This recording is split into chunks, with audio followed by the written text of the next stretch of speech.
Assalamu alaikum dear students. Today I will discuss the article that is the collision, and this article is related to A level physics students. Look at the article collision.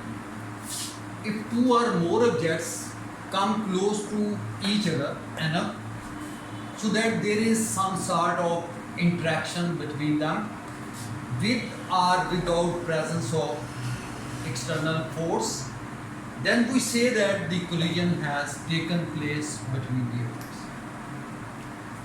It means when we have the two or more objects, they come close to each other and such that there is some sort of interaction between them, then we say that the collision has taken place between the objects.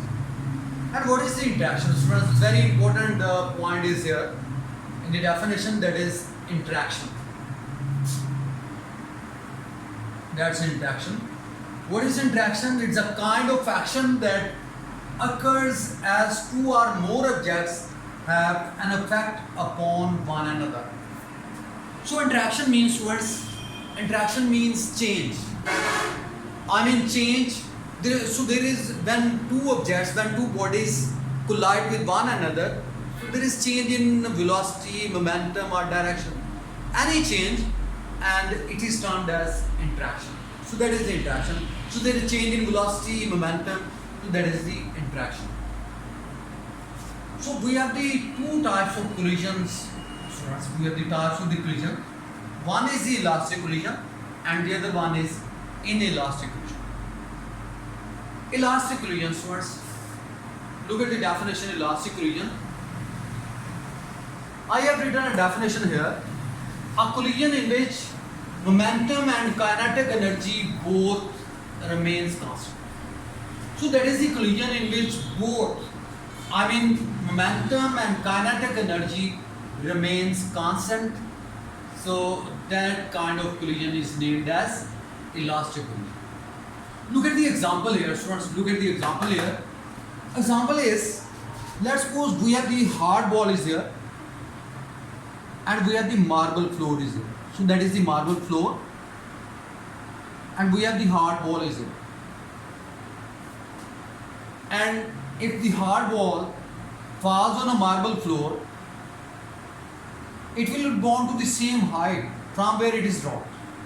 So then this kind of collision is named as elastic collision. Look at the example again. We have a hard ball is here and we have a marble floor is here. When a hard ball falls on a marble floor, it will rebound to approximately to the same height from where it is dropped, and it is termed as elastic collision. So let's see, let's explain this elastic collision. We have the two balls are there having masses m1 and m2 and their velocities are u1 and u2 respectively. Let the collision takes place between them, and during collision both the balls will exert forces on each other. So that is F and that is F dash. And after collision, their velocities become v1 and v2 respectively. So now look at again here.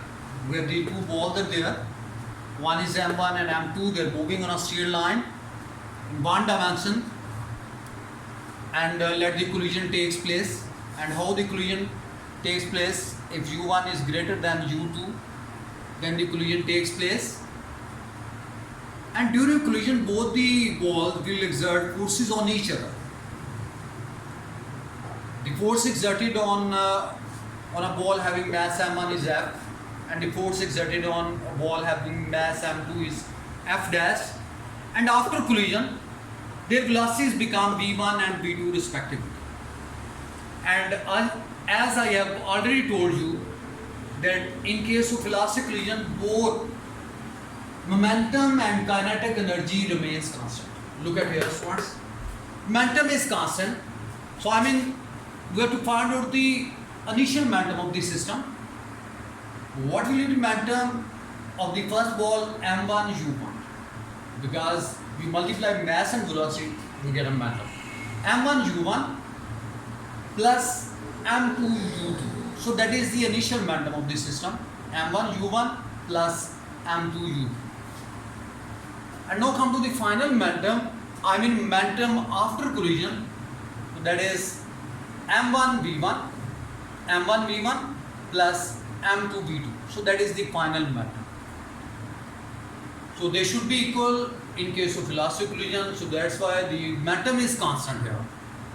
And I have already told you that kinetic energy is also constant. So look at the kinetic energy. So kinetic energy of the system is half m1 u1 square. So that is the kinetic energy of the system before collision. Half m1 u1 square plus half m2 u2 square, and it is equal to final kinetic energy, I mean kinetic energy of the system after collision, half m1 v1 square plus half m2 v2 square. So that is the kinetic energy of the system before collision, and that is the kinetic energy of the system after collision. So it means in case of elastic collision, both momentum and kinetic energy remains constant. So momentum is constant, and so that is the kinetic energy, that is the initial kinetic energy, and that is the final kinetic energy. So both remains constant during elastic collision. Now students, we have the inelastic collision is there. Look at the inelastic collision. If the collision is inelastic collision, a collision in which momentum is constant,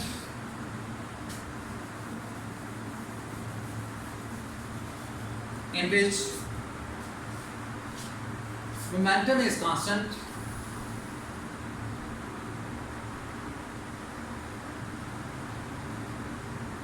momentum is constant, but kinetic energy does not remain constant. So kinetic energy does not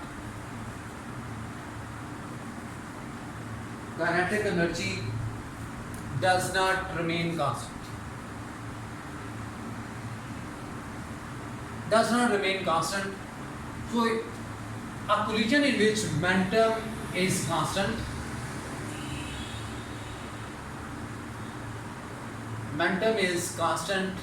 but kinetic energy does not remain constant.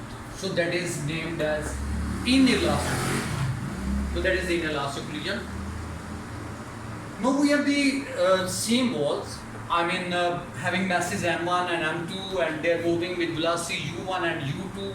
Let the collision takes place, and during collision they exert forces on each other, both the balls, and their velocity now changes.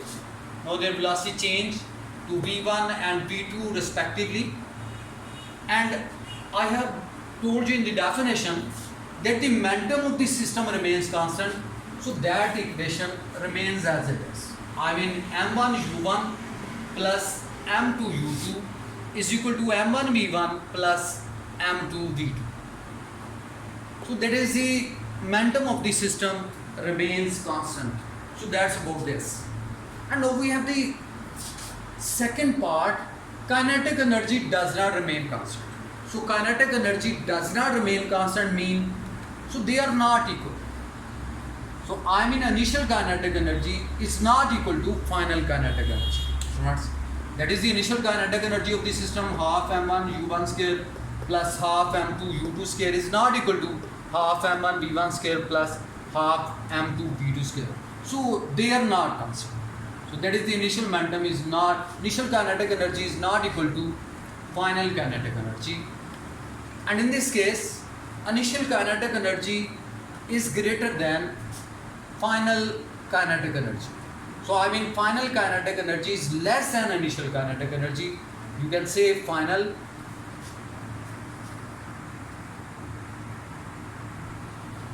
kinetic energy is less than initial kinetic energy.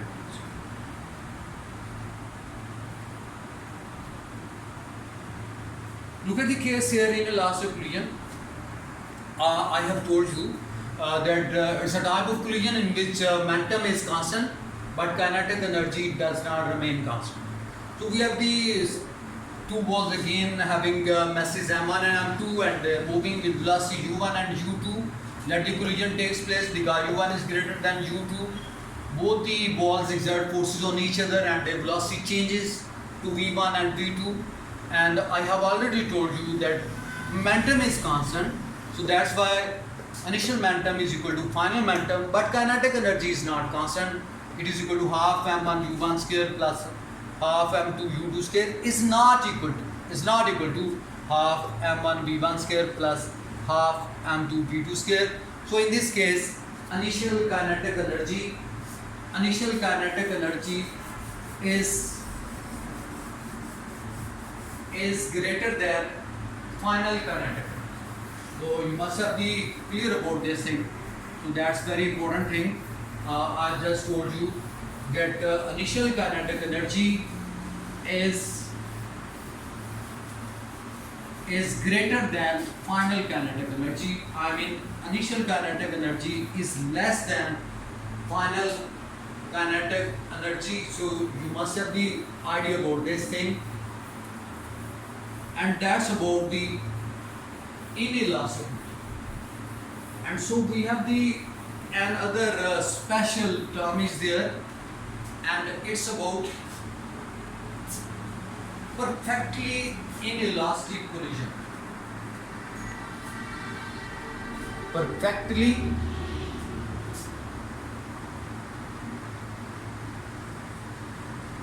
inelastic collision. Inelastic collision. Look at the that is a special case. It's another term, perfectly inelastic collision. In that particular case, we have the two balls again here. We have the same balls. I mean masses m1 and m2. So that's about u1 and u2. I mean, they're moving with the velocities u1 and u2 respectively. And after collision, let the collision takes place.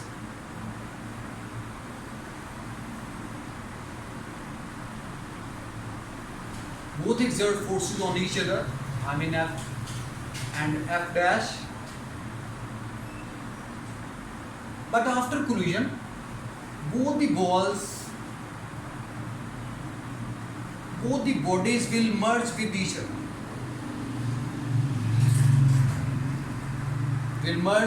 other. And they are moving with the common velocity, that is v. So v is the common velocity. Look at the case here, the special case about the third one. I mean perfectly inelastic collision. Perfect inelastic collision. We have the two balls again here, two bodies are there, m1 and m2, moving with velocity u1 and u2. Let's suppose the collision takes place and both the balls exert forces on each other, and after collision they merge with each other, they stick with each other, and they move in the same direction with the common velocity v. So in this case, momentum is constant. Momentum remains constant.